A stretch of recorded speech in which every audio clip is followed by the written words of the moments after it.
Coming up on WMCT News, where are COVID-19 numbers trending in Marlborough? Did our city get some new fans? And we have a place for you to explore. All this and more on WMCT News.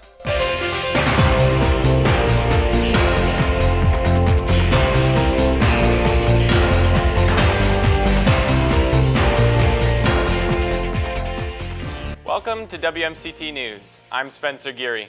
We had so much fun this week, and we are here to share with you. Our first story is about Marlborough and how to keep our COVID-19 cases down.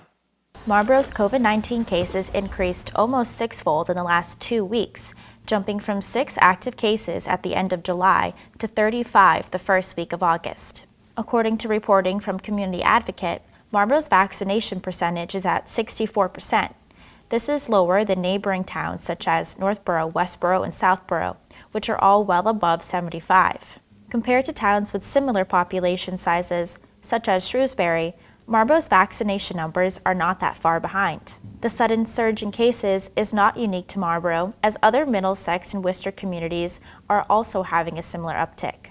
On July 30th, Marlborough's Board of Health updated its mask advisory in a Facebook post, stating, in light of the Center for Disease and Control and Prevention's updated guidance, fully vaccinated individuals are advised to wear a mask or face covering when indoors if you have a weakened immune system, are at increased risk for COVID-19, or if someone in your household is at increased risk or unvaccinated. The post sparked comments from Marlborough residents urging for vaccinated individuals to wear masks despite it not being mandatory. Board of Health Director John Garside was not available for comment about the increase in cases. However, in an interview with Community Advocate, he said the vaccine is making a difference and encouraged Marlborough residents to get vaccinated if they haven't already. Vaccinations are available in Marlborough at several CVS and Walgreens pharmacies, as well as at Bouvier and Hannaford's with no appointment necessary. For WMCT News, I'm Katrina Lambert. Thanks, Katrina. Now on to the massive heat advisory we had this week and the people that helped. Hot town, summer in the city, back of my neck getting dirt and gritty. Probably goes without saying, the city was hot this week. On Thursday, Marlborough saw a heat index of 110 degrees. Fortunately, residents found plenty of ways to keep cool. The mayor designated the senior center as a cooling center, and Wednesday through Friday, residents could come down, relax, and beat the heat. We're here 8 to 4 anyways, and on a hot day, we welcome anybody to come in. We have beautiful spaces here. But as the city's cooling station, we're here till 4. If there's a crowd here after 4 o'clock, we'll stay longer to keep people cool. You saw we have some gentlemen playing pool. We have some people in the computer lab. Upstairs, we have a big group of card players that are a little bit camera shy. We did approach them, but they didn't want to be on camera. And just before you got here, we had a movie this afternoon, and we had a group of people that were watching a movie. The splash pads at Galone and Stevens Parks were also a big hit. The Stevens Park splash pad is a new addition to the city this season and is already a popular French Hill destination on these hot days. The wading pools at Farrell Field and Ward Parks are longtime favorites, and don't forget Memorial Beach is free to all Marlborough residents and is open every day from 10:30 a.m. to 7 p.m. So keep cool, Marlborough, and enjoy the rest of your summer. For WMCT News, I'm Lindsay Crane. This week, Marlborough cut the ribbon on 33 acres of land bought in Callahan State Park. Here's a piece of that ceremony. Thank you, Mr. Commissioner, Secretary. Thank you for coming out today. It really is a special day for the city when we can pick up some green space like this. The opportunity doesn't come up all the time, and this is one they were just talking on how long we've been talking about purchasing this parcel here, and I think we figured back probably about 25 years now that this one's been discussed. So, Priscilla, thank you very much for your staying on top of this project, and obviously we're looking forward to the next one, the O'Donnells. Thank you very much for cooperating and coming up with an agreement that works for everyone. The City Council, who supported the transfer request that I had down, just everyone in the city that put the efforts together to make this work. Sudbury Valley trustees for stepping up and being partners with DCR and us. It really is a great opportunity for us to purchase the green space, and sometimes it takes a little while. So we're really happy about this one, and again, thank all that participated and had a hand in securing this for the future of the city of Marlborough. So thank you very much. So I just wanted to give you a little history about this main farm, Spring Hill Farm, and do a little show and tell. 5 years ago, I was digging a post hole and dug up a bayonet from the Revolution. And this is a French-made design, so it clearly was a colonist bayonet. And I think if I look at all the heavy hitters with me, this is probably the most weight we've had here since General Knox dragged the guns of Fort Ticonderoga over Nurse Street, which goes right by the house, I think it was probably just before 1776. So the farm here is really one that's in development. We have a garden here which is quite overgrown, as you can see, but we are making an effort to open the farm up as best we can to local people to come and enjoy the land, to plant their own vegetable gardens, no charge. We're starting to develop raised beds in the terrace between the house and the little chapel here. And we, again, welcome local people to come up here. So protecting this land, I think, is an integral part of creating an environment that is welcoming to the local community. And we are very grateful to all the players here who played a key role in doing that. Thank you very much. All right, thank you very much, and again, thank you to you and your family for the legacy here. So, all right, that concludes the program, and I think we'll move this back and do a cutting here. Yep. I'm always at the smaller end, so I try to. Wow.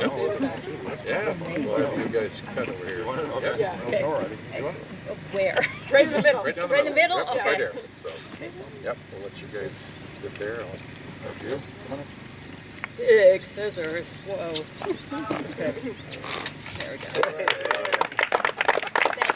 Thank you. Now, more news around the city. Marlborough said goodbye to a former resident and World War II veteran this week.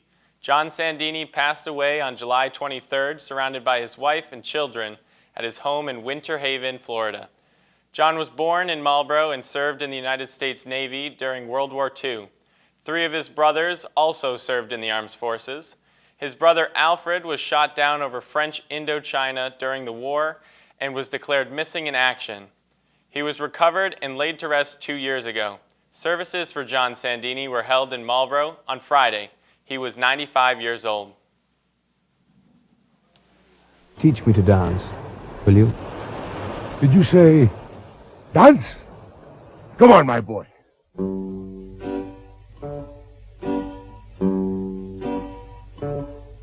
Dance with 2 of New England's best Greek bands live Saturday and Sunday nights starting at 6 p.m. Enjoy a variety of delicious homemade Greek foods, including gyros, skewers of fresh lamb, pork and chicken, spinach pita, also known as spanakopita, baklava sundaes, along with various desserts and pastries made with real honey. Imported Greek beers, wines, and ouzo are made available to cool you off. Greeks have a lust for life. And all Labor Day weekend, Saints Anadjiri Greek Church is inviting you to share our love of life at our annual Labor Day Weekend Festival, Saturday and Sunday noon to 11 p.m., and on Labor Day Monday from noon to 5. There will be plenty of food and activities for the kids, including hot dogs, face painting, a bouncy house, and more. Our festival is a place for happy, energetic people living life. Family and friends enjoy themselves under the tents or sitting inside, and reminiscent of our early festivals, there's a second tent, right down the middle of Central Street, right next to the entertainment stage. During the day, we have music provided by Marlborough's own Greek DJ, George Regis Regan, and for your entertainment Saturday and Sunday, there will be live performances of authentically costumed Greek folk dance troupes at 3 p.m. and 5 p.m. Enjoy the melodic Greek bouzouki and the haunting sounds of the Greek clarinet waffling through the air, while you try to eat just half of our huge, slow-cooked, fall-off-the-bone, braised lamb shakes cooked in our savory homemade tomato sauce. Again, we'll do our best not to sell out. We've ordered hundreds more. This year, by popular demand, we'll have takeout packaging for everything. Planning started in June, and we'll be ready for Marlborough's best weekend event. Come hungry. Be Greek for the weekend and devour life with us. Opa.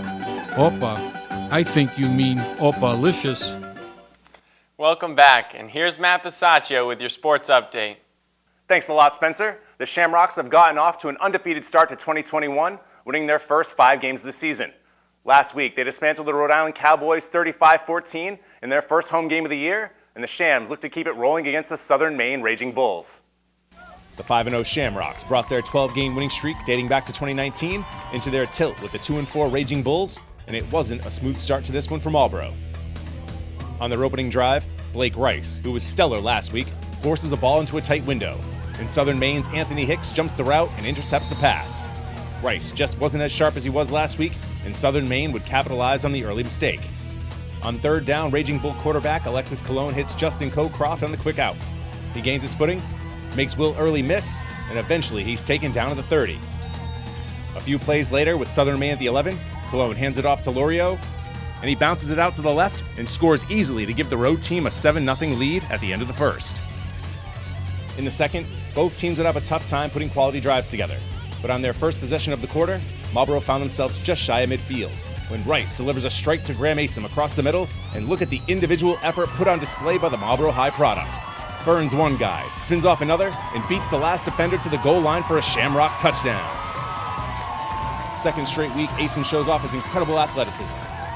Pat Caruso's extra point would tie the game at 7, which was our score heading into the halftime break. The third quarter would be a struggle offensively for both sides, but the Shamrock special teams unit would shine. In particular, kicker Max Pednoff. First, from 37 yards out, Max booms this kick with plenty of distance to give Marlborough a 10-7 lead. Then again later, this time from 47 yards out. It's straight enough, and it's good! That's a pro-level kick from Pednoff, just outstanding. And with those 2 kicks, the Shamrocks would lead 13-7 after 3, and that would be our score in the fourth, with Southern Maine deep in Marlborough territory. On fourth down with the ball at the 3, backup quarterback Isaiah Backelder trips on his own feet. The exchange is botched. The loose ball is picked up by Will Early III, and he's off to the races. Early will go all the way for a Shamrock touchdown. Get that man some oxygen, because I'm tired just watching him. 97 yards to the house to give the Shamrocks a 19-7 lead with 11:30 to go. That seemed like it would be enough, but penalties and sloppy play gave Southern Maine a chance late. With under a minute to play, Bachelder finds Cocroft across the middle for 6. And after a successful extra point to make it 19-14, they'd attempt an onside kick. But Bobby Goldsby secures it, and Marlborough wins a close one, 19-14, to improve to 6-0 on the year and extends their overall win streak to 13 games. They play next Saturday against the New Milford Fire. Another week, another win for the Shamrocks. This win, though, didn't come as easily as it had in Week 5 against the Cowboys. The offense wasn't as productive as a week ago, with quarterback Blake Rice only completing 12 of 29 passes. But the mark of a truly great team is being able to win with complementary football. The defense was able to force a few turnovers, including Will Early's 97-yard fumble recovery for a touchdown. In the special teams unit, well, that's what really saved the day. Max Pednoff's 2 third-quarter field goals proved to be the difference, and Bobby Goldsby's onside recovery at the end sealed the win for Marlborough. But these 2 wins have come against teams with a combined record of 4-9. This week, they host the 5-1 New Milford Fire, so we'll see whether or not the Shamrocks can pick up their 6th straight win of the year, or if their chance at a perfect season comes to an end on Saturday night. The game starts at 7 p.m., so get out there and cheer on the Shamrocks. That's it for sports. Have a great weekend. Thanks, Matt. 2 wonderful ladies visited Marlborough this week so we could interview them about a fun idea they came up with. Meet Beth Sobolov and her partner Debbie Thielen. Together, they run 2 Grannies on the Road. It's a show where the 2 hope to see every city in Massachusetts. It was actually 2010, and I had been in business for myself as a web designer for like 8 years already, and I hadn't taken a vacation. I just started, having a pity party about how I never got to travel across the country in an RV with my kids the way I wanted to. And then I was like, well, wait a second. I have a job that I could do from anywhere. And then I thought, well, I wouldn't want to do it alone. At the time, I was single.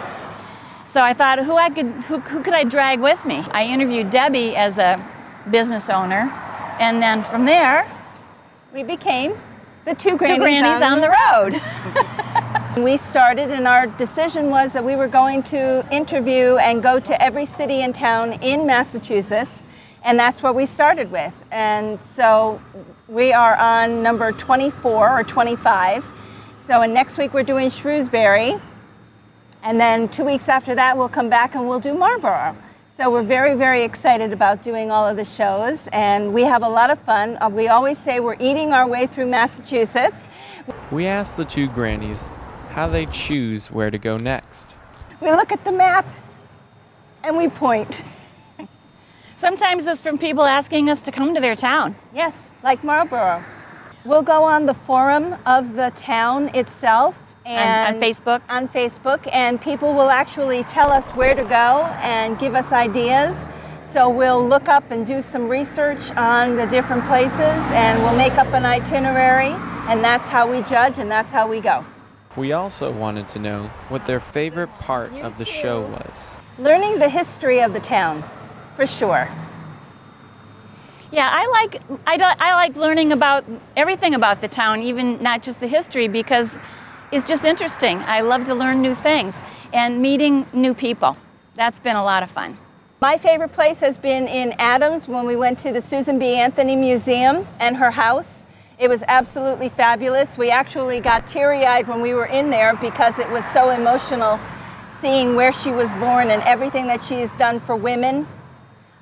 It was just a joy being there.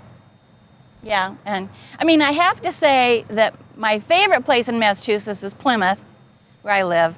But as far as the shows, Marion was wonderful. The yacht club there took us out on the captain's boat for a race that they were doing, a sailing race. And they made a sign afterwards that said, "Two grannies on the sea." Being on the road all the time can make family living hard, but not for these grannies. They told us their family's thoughts about the show. My daughter actually called while we were on the road this morning coming up here, and she was like, "You girls go. You have a good time." Our husbands actually come along sometimes, and they film for us. Especially her husband will film for us because he's retired. I have a 9-year-old granddaughter who every time she sees me, she talks about the show. And I said to her, "I think you're the only one in the family who actually watches my shows." And her sister said, "That's right."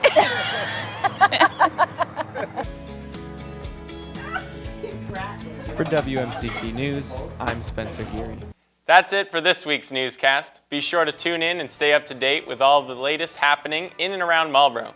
For WMCT News, I'm Spencer Geary, and here is Usual Suspects playing us out.